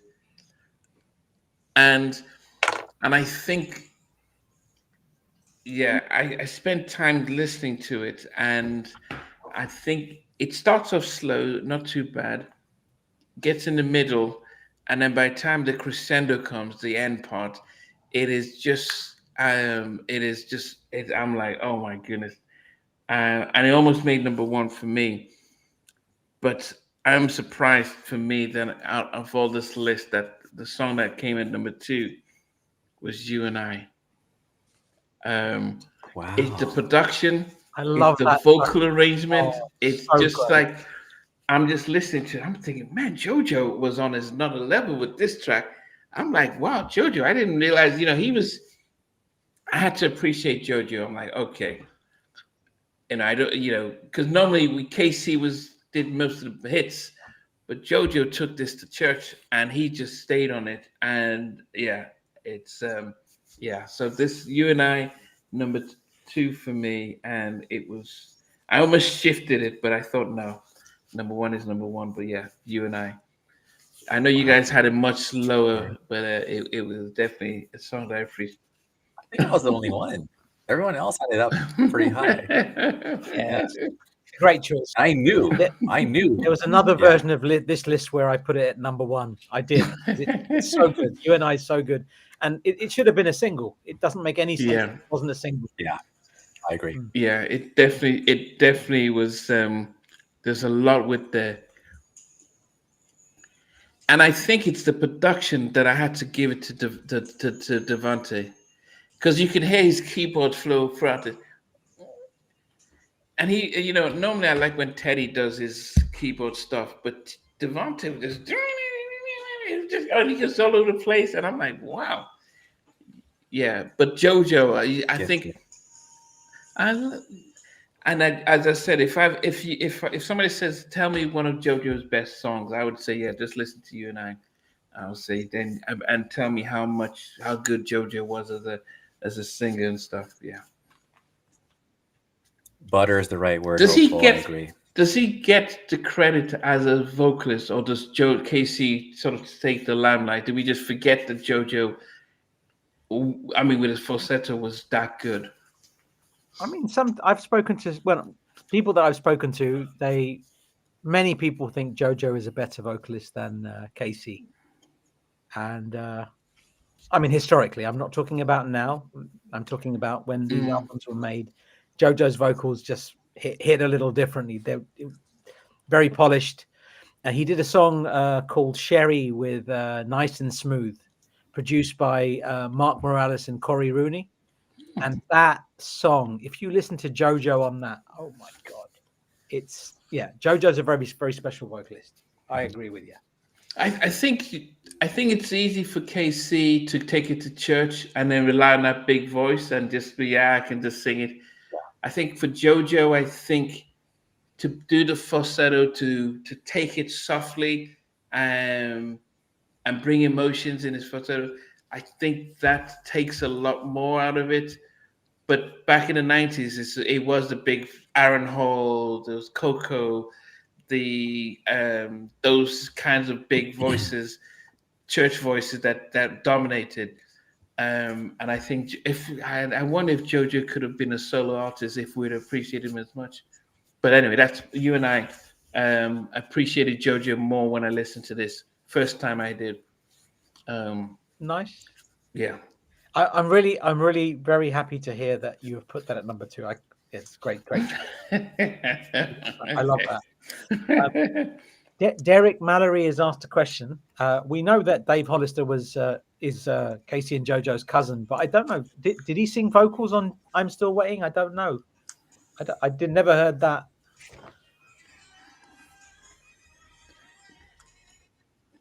Maybe the remix. I don't know. Yeah. I don't know. I don't think so. I don't think so. But we know that they're related. My number 2 is sampled in 14 songs. It was included in Mariah Carey's track "Impossible" from 2009. This was written by Devante and Albishaw. So all the other tracks are written by Devante, and then I'm talking about the ballads. So written by Devante, and then produced by Devante and Albishaw. This was written and produced by Devante and Albishaw. So this is obviously one song. From what we've heard, it was recorded with a very special Kim Porter in mind, and that is "Forever My Lady." That makes my number 2. Stunning song. I love it. And the remixes, oh my God, do not get me started on the remixes. Otherworldly. Devante is on a different planet when he created those as well. So my number 2, "Forever My Lady." Wow. Okay. Stevie Street. If I had to really nail it down, I think there's 3 real classics on this Jodeci album. I've already had "Come and Talk to Me." I've already mentioned "Stay." So at number 2, the third classic, and it is a classic, and VJ just mentioned it, is "Forever My Lady." It's at number 2. Wow. It's an incredible record. It's a record you could play if you was getting married. It's like a wedding type record, isn't it? Quite easily at a wedding, it's a fantastic record. So number 2 for me, the classic Jodeci title from their album "Forever My Lady." Thank you very much. Okay. Good choice. Andrew, what about you? So a big part of my selection was just, how does the song make me feel? Do I play it often? And some songs I think are really they're powerful, at least emotionally. So when I listen to the song, I think of, just kind of solemn moments. When they performed it at the show I saw last month, they were missing, of course, bass McCary. So it wasn't the same. And there is music behind it. And I think, no, when it's completely a cappella and bass is there too, I think it's a very solemn song. And it's a song that I think actually, when you think about, you're missing, days of the past. So I'll just say, and I'll take with me the memories to be my sunshine after the rain. It's so hard to say goodbye to yesterday.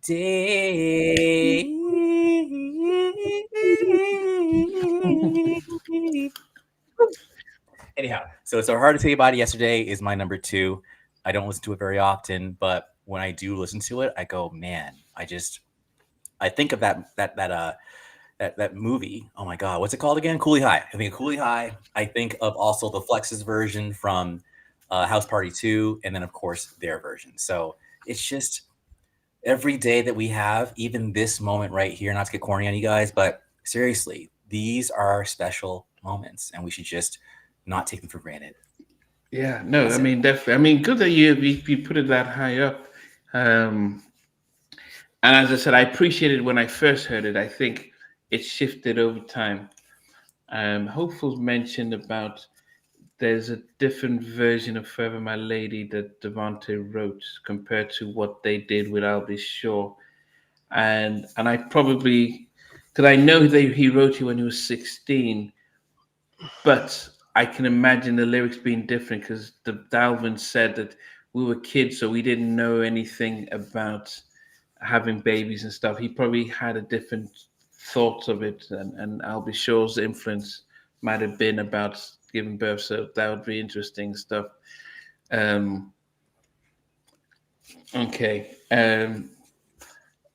Yes. Okay. So Stevie. Oh no, is it me? Okay, I've said mine out.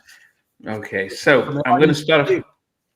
I'm gonna start off from number 11 down to number 1, and so I had number 11 is It's So Hard to Say Goodbye to Yesterday. Number 10 was Your Love. Number 9 is This Is My Heart by Boyz II Men. Number 8 was Stay. Number 7 is I'm Still Waiting, Jodeci. 6 was Ooh Ah by Boyz II Men. 5 was Please Don't Go by Boyz II Men. 4 was Come and Talk to Me, Jodeci. 3 was Lonely Heart by Boyz II Men. 2 was You and I. Goodness. Case JoJo singing I Love You. Yeah, at the end, just listen, just stay, just what the last part, the crescendo part, man. And number 1 for me was when I heard this song, it reminds me when I moved to the States in '92, and it was a whole different world for me to listen to these guys sing and the theme. And I'm come from, I was born in England. I went to boarding school in Nigeria, and so listening to this song, I couldn't equate. I mean, I was about 18 years old, and you don't necessarily see guys singing about "So You're Having My Baby," and you mean so much. And so it was It was fascinating for me to listen to the lyrics, but I lived in the South. I lived in Alabama, and it was almost like everyone could relate to this. Like, yeah, okay, this is what I'm going to sing to my girl. And so it was an eye-opener to be in a country and live in the South and have a lot of teenage pregnancies and guys, single moms and stuff, and this song almost resonating. But as I said, it brings so many different memories, both when I think of it from I'll Be Sure's point, when he is helping write about his relationship with Kim and him settling down temporarily and being proud that he's going to have his first a child, not his first, maybe his second child. I think Quincy. I just say that this is a classic. I think it's not my favorite Jodeci song, but it's off this album. It's my favorite Jodeci song, and I think Forever My Lady is just one of those songs that it's like, wow, such a special song, and so it is my ultimate number 1 from both albums as a ballad. Forever My Lady. Wow. Yes. All right. Nice. PJ, so on you now. So my number 11 was Lonely Heart, produced by Dallas Austin. Number 10 was Please Don't Go, produced by Dallas Austin. Number 9 was Ooh Ah, produced by Dallas Austin. Number 8 was It's So Hard to Say Goodbye, produced by Dallas Austin. Number 7 was This Is My Heart, produced by Dallas Austin. Number 6 was Your Love, produced by The Characters. So he had all his from 11 to 6 was all Boys to Men. Yeah, Not that he, and they're all great songs. I've Yeah. listened to this album to death, so it's not that. It's just we've pitted the two groups that were the top of the tree, top of the list at the time, and Jodeci just happened to be one of my favorite groups ever. So unless the group, well, we couldn't tell when we saw the shirts. yeah, exactly, and unless the group is called Guy, Jodeci are most likely going to win every single time. So that's me. There's my subjectivity there. Number 5 was I'm Still Waiting, produced by Devante and Albie Shaw. Number 4 was You and I, produced by Devante and Albie Shaw. Number 3 was Come and Talk to Me, produced by Devante and Albie Shaw. Number 2, Forever My Lady, produced by Devante and Albie Shaw. And number 1, sampled in 5 songs, including MC Hammer's Break 'Em Off Something Proper from 1994, written by Devante. 5 minutes, 11 seconds of absolute magic, is Stay. What a song. JoJo smashes the shit out of this song. What a legend. It is perfection. It is a great song. And today, it'll change tomorrow, but today, it's number 1. Where did you put You and I? At number 10? Number 4. Oh, number 4. Okay. It was number 1 on a previous list, but then I thought I'm just going to go for the classics for the top 3. But You and I is a very, very special song, and I was very tempted to put it at number 1, but I've gone with Stay today. Yeah. Okay. Wow. I think for me, just when I listen to when I compile, I think sometimes there was Stevie Sheldon and I did the Poison album maybe 2 years ago, and we all had Poison at number 1, and I think he put it at number 2 or 3, and we almost fell out our feet. And he was like, "Well, I've heard it so many times, it's not going to be number 1," and we couldn't understand. And I think doing this now, I listen to songs that like Come and Talk to Me and Stay, and it's like I've heard it so often, and then when I haven't heard You and I for that much, it then has a different type of, evokes a new memory, and I then start appreciating it more. And I think that's why you can see some of the classics I probably don't appreciate more as much. But anyway, Stevie, on to you. You're 11 to 1. 11 was It's So Hard to Say Goodbye. I mean, I'll be honest, what you said about that record is, when I watched the video the other day, I did have a moment. It does hit you hard, doesn't it? Like I say, I appreciate a lot more now than what I did. I didn't really get it back then, but now I kind of get it. You know what I mean? But it's a great acapella, and I do think they did it better than GC Cameron. But that's just my opinion. Number 10 is Lonely Heart, Boyz II Men. Number 9 is Ooh Ah. Number 8 was Boyz II Men again, This Is My Heart. Number 7 was Jodeci, I'm Still Waiting. Number 6 was Boyz II Men, Your Love. Number 5 was Boyz II Men, Please Don't Go. Is that a classic? Is it a classic? Is it up there with Stay Forever My Lady? It's a great record, but is it a classic? It's debatable. Probably not, if I'm really brutal about it, because a lot of people just don't know that record. But Which one, sorry? Please Don't Go. Boyz II Men. It's a great record, but it's not a classic, is it? Unfortunately, I don't know. One more might think it's a classic.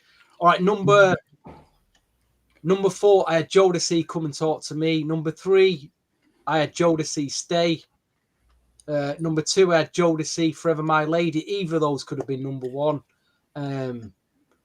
My number 1, literally, when I hear it, the reason why it's at number 1, not because I'm saying it's a classic, it's just I think personally it's my favourite. It rips my guts out when I hear it. It rips my heart out when I hear it. It just there was another song when I was on my lunch last week. I was having my lunch. I was on my coffee break, and I was going just going through Instagram, and there was a post come up about the group Simply Red. Yes. We all know the track "Holding Back the Years," don't we? Of course. Yeah, and it's been covered. It's been covered a lot of times, but that particular track, always stops me dead in my tracks. And again, it's one that I don't know why. I've never understood the reason and the song of this, but it rips my heart, rips my guts out. And this post explained what the story was behind the record. And I'll be honest, I kind of wish I didn't know now because I nearly broke down. I was like trying to just hold it together in work for like 10 minutes. Was like, Jesus Christ. But apparently, when Mick Hucknall, the lead singer, when he's 3 years old, his mother abandoned him. So his mother abandoned him, so he didn't have his mum. Then apparently in 1998, she reached out, sent him a letter, reached out to him, telling that she's got cancer. So he went out and finally met his mother that had abandoned him. And apparently she didn't have cancer. She was absolutely fine. And she already had another 3 kids. So in a way, he got abandoned twice. And I was like, that's horrible. No, I was just like floored. I was just, I was struggling to contain myself. And I'm hearing this, while I'm reading this, the song's playing in the back, and I'm like, but Jesus Christ, you know what I mean? But anyway, getting back to my number one. I wondered why that Simply Red record always just flipping rip my guts out. So why did before you say number one, why did that story resonate with you right now? Why did you this record rips my guts out? It absolutely the fade on it when it fades out and the singing away. And I'm like, why did you fade it out there? I'm like, why? Gotta be you and I. I'm like, my heart's all over the floor. Why did they fade it there? But you and I, oh my gosh, you and I are my number one.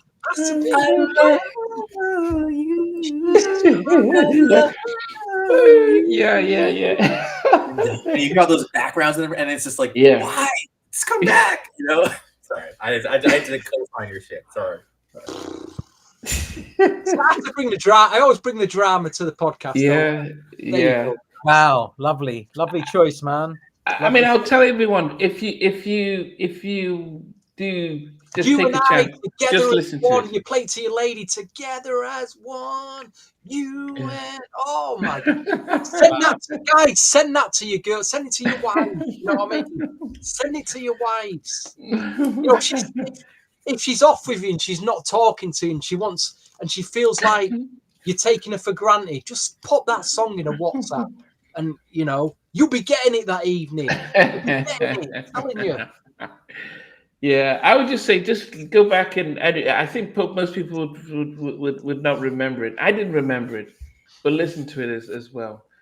But yes, definitely. Well done, Stevie. All right, Andrew, can you beat Stevie's eulogy as he normally puts it? I don't think so. But that said, my number 11 is easy because it's the only song I did mention. So yes, unfortunately, Lonely Heart is number 11 for me. Number 10 is You and I, Stevie. Sorry, man. But you know I love that song too, but it's number 10.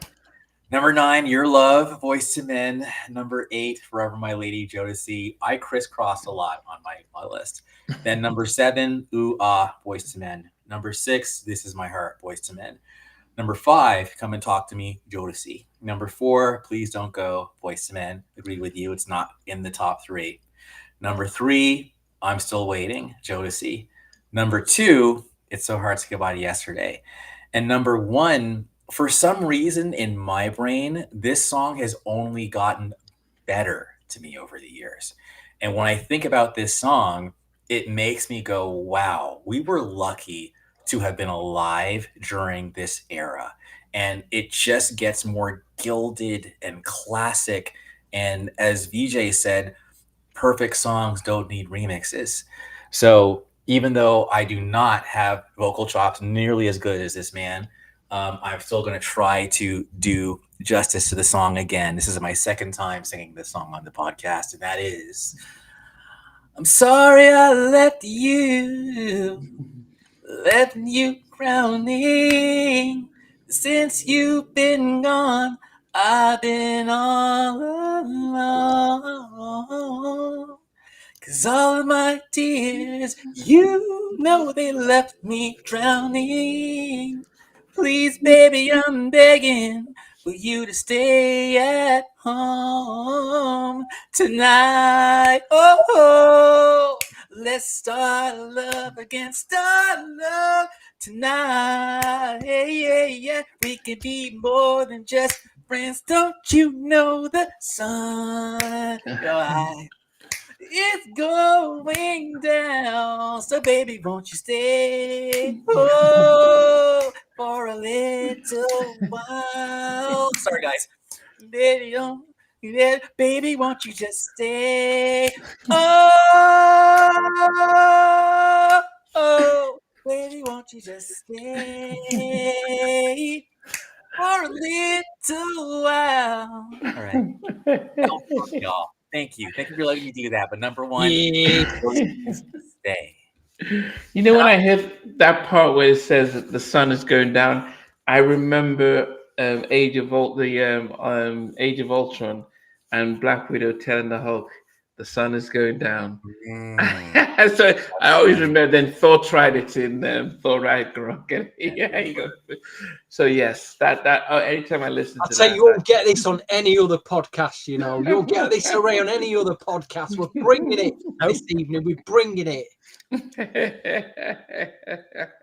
And I love that, Andrew, you were doing the main vocals and the other bit as well. So it's like you would, because you didn't want to miss anything out. You're like, no. Here, I can do both. Get it all in. I can do it all. Yes, I'll try. So, that was fun. Oh, well done, man. That's brilliant. It was fantastic. Oh goodness. So VJ's got his master list. Let's see what his master list brings us. So let's see who wins the podcast. Okay, so this is the list from it's an aggregate from everybody that submitted lists in the last week or so. And at number 11, Andrew will be very pleased, and Namdi might be disappointed, is Lonely Heart at number 11. Ooh Ah is at number 10. Number 9 is This Is My Heart. Number 8 is Please Don't Go. Number 7 is Your Love. Number 6 is It's So Hard to Say Goodbye. Number 5 is Come and Talk to Me. Number 4 is I'm Still Waiting. Number 3 is You and I. Number 2 is Forever My Lady. Number 1 is Stay. Yeah, so Andrew and VJ win the podcast this evening. We got it. I think that's the first time I've got the number 1. Oh, it is, yeah. First time, I think. The closer and the closer I get to you, keeps me warm to know that you'll stay around. So please keep your promise to me and don't go. Oh, a lonely heart is where I'll be, and no one cares for me. Let me show you now that you still. Oh man. Mate, that sounds like something could be played in a horror movie, mate. I sing on key. But it was Mike at his best, and he got involved with that. Wow. Okay, so guys, in 2 weeks' time we are doing the up tempos, and we were going to rank them. So I ranked the list, and for me, scored it points. Cooleyhighharmony had 22 points, while Forever My Lady had 33. Yeah. So it meant that, there were, Forever My Lady album had more songs in the top 10, higher place. And so if you had to pick, even, not just VJ's bias, I just put Jodeci at the top, but it just meant that actually Jodeci, for me and for all of us, had but what we thought were the better singles and stuff. I mean, did you guys rank them down? Whatever was number 1 was 10 points. Whatever was number 10 was 1 point. Okay, you didn't do that. Mine, Okay. mine is always a weighted average. It's always a weighted average. It's always a scientific experiment with my list. I need to... Okay. Yeah. It's and the reason why I put it down this way, because I do wonder when we meet for part 2 for the up tempos, do we think Jodeci can have a fair fight with Boyz II Men? Or do we think Boyz II Men Definitely. I think it'll be a lot more over the place. The place. It'll be much closer, I think. Yeah, it would definitely be. And just for disclosure, I would tell you that when I first heard the Jodeci album, I didn't hear the ballads. I just heard the up tempo. And I thought it was Guy. You know, it was very New Jack, and it was only when I moved to the States and I'm hearing the ballads, I'm thinking, who are these guys? Namby, can I say something? My first exposure to Jodeci was when they appeared on Soul Train in the spring with the late jean jackets. So the first song was Gotta Love and Stay. So when my brother, because we were in Canada, so we had to like go to this like specialty store to get the album. And I heard the Gotta Love on the album. We were so mad. Like we were like, this is not the one on. So I just remember being mad at like all the fast songs. The only fast song I liked on there was Times We Share, but everything else was just like more fast and up tempo. But then of course, as I come whatever over the years, I started to appreciate Freedom, all the songs. But Gotta Love still, I personally. I mean, it's cool. Like the album version is cool, but I still prefer the single remix personally. Yeah. That makes sense. Yeah. And we excluded End of the Road, which came out, because it came out a year later, and it was on an album. And I was going to say, Stevie, you made an interesting point. You said something along the lines of the tone of End of the Road didn't fit the album, but I wanted to say one thing about that. So that was produced by LA and Babyface. Dallas Austin was in a group in the same year, Highland Place Mobsters, on La Face. So Dallas Austin was very closely linked to those guys. And End of the Road, if it had made this list, if it was included, I think it would have been very, very high, if not at the top, because End of the Road changed everything. It was a massive song. And there's no song on this list that was as big as End of the Road, not even comparable. So I'm talking about commercial success, whether we like it or not. I'm talking about objectivity. So we need to really clearly define objectivity and subjectivity next time. So It's So Hard will not make it at number 8 next time. My appreciation for End of the Road has grown a lot more since we did that unreleased karaoke version in New York a few months ago. Y'all missed out. We've got that in the vaults, haven't we, guys? We've got in the vaults. We've got an unreleased karaoke version. All of us, all 5 of us singing End of the Road. I don't know if it'll ever come out. It's never coming out. Oh, word? Yeah, because I can leak it. I've signed the disclaimer. I've signed. Nope. I don't feel like we'll ever put that on social media for people to meme us, and we'll get roasted for that, won't we? We'd get absolutely roasted if we put that out. Yeah, we probably best not to. But it was a lot of fun. It was a lot of fun doing that. Yeah. Never say never, though. I'll and y'all can trust me. I would never leak it without y'all. But it was just wrapping up, the Cooleyhighharmony, which came out April 30th, 91, sold in the US alone 9 million copies. Forever My Lady, which came out May 28th, 1991, sold 3 million copies in the US. But I think the Cooleyhighharmony was reissued with End of the Road on it, and that's what pushed it. But it also the platform for the Boyz II Men 2 album, which sold over 20 million worldwide, compared to Diary of a Mad Band, which sold, I think it was about 4 or 5 million. So you can see that the trajectory of both groups. And I think Boyz II Men are still bitter by the fact that Jodeci are considered street and hood, while Boyz II Men are really from the hood, and they're when you hear them talk, but they were made to look like they were from the suburbs, and even though commercially for a label, the Boyz II Men were a much successful group. Right now, they can sing with orchestras, and do massive. Go to Sydney Opera House and do a massive show. Jodeci can't do that, and Boyz II Men can sell out 10 times the bigger concerts than Jodeci. But it's about culture, and I don't think Boyz II Men get the same kind of recognition and love from the culture as Jodeci does. And I think that's what they still feel upset about. I mean, of course, they're laughing themselves to the bank, but they still don't like the fact that people think that they're sellouts, which wasn't their own. But we can appreciate both of them. But that's it's a business at the end of the day. The one thing there, Namdi, and everything you said there is spot on. The other thing that would help Boyz II Men is if they got Michael Bass McCarry back in the group, because that is a massive, massive omission. You can't have Boyz II Men without him in the group.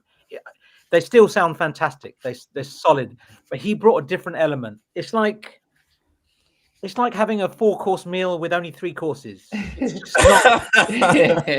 Why would you do that? But I don't know if he can physically. I don't know if he can physically. Now, Andrew, were you at the concert when he came out?